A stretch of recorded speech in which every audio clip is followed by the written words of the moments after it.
Day 3 will be Minister Alfreda James from Fairbanks Church of God by Faith, and she will tell us what Jesus did um, on the Mount of Olives and also Jesus' authority being challenged in the temple.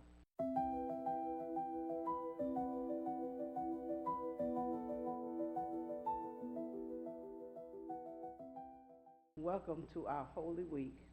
I am Minister James. I will be sharing with you Jesus Goes to the Mount Olives on Tuesday. Today, our journey with Jesus through Holy Week takes us back to the temple in Jerusalem and then to the Mount Olives. On Tuesday morning, Jesus and his disciples returned to Jerusalem. They passed the withered fig tree on their way, and Jesus taught them about faith, the same as what we are being taught day by day. We walk by faith and not by sight.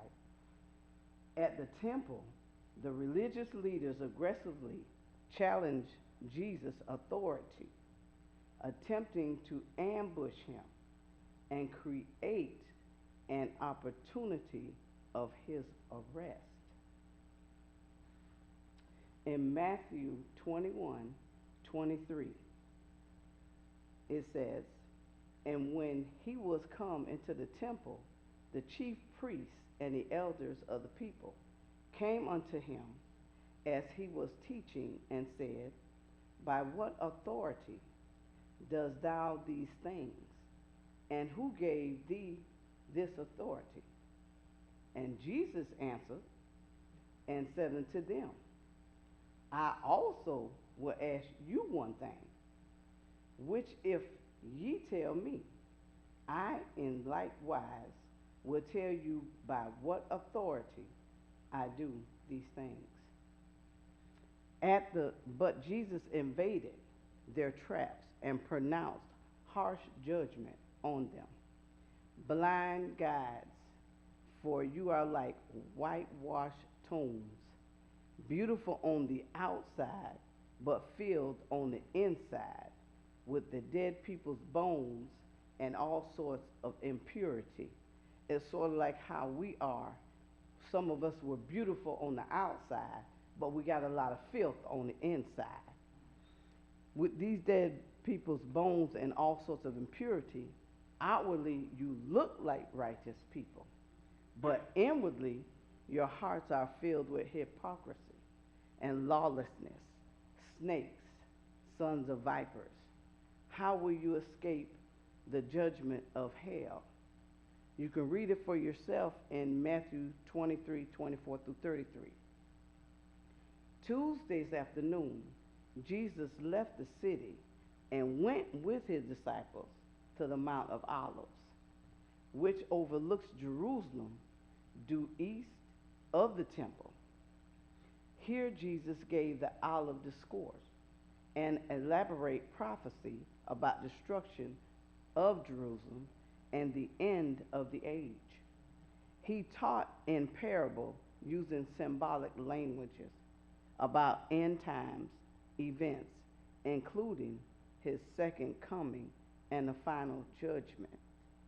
When I was reading it, I looked up the meaning, how Jesus, the meaning it was for Jesus at Mount Olive. And he walked and he prayed. Jesus praying on the Mount of Olive on the day before his crucifixion in the Garden of Gethsemane. It was there that an angel comforted him during Jesus' life as the minister to the multitudes. He would often retreat to pray on the mount as well. You can read Luke 21:37 and Luke 22:39. In the week leading up to the cross, Jesus visited the Mount Olives 3 times. It's sort of like how we do, we may want to pray 3 times a day. He came down Mount Olives and entered Jerusalem on a donkey, as foretold by Zechariah the prophet. The second time, he could be found in the Garden of Gethsemane. with his disciples. He was explaining to them the days to come. Finally, he visited Mount of Olives one last time that week on the night he was betrayed. Scriptures indicates that Tuesday was the day Judas Iscariot negotiated with the Satan to betray Jesus. Now I ask, why would they want to betray Jesus? Now this is a disciple. You done walk with Jesus. You done been up under his teaching. You done sup with him. And then all of a sudden you just want to betray him. Why would you want to betray him? Out of all you done been through with him and what you done seen with him. After a tiring day of confrontation and warnings about the future, once again, Jesus and the disciples stayed the night in Bethany.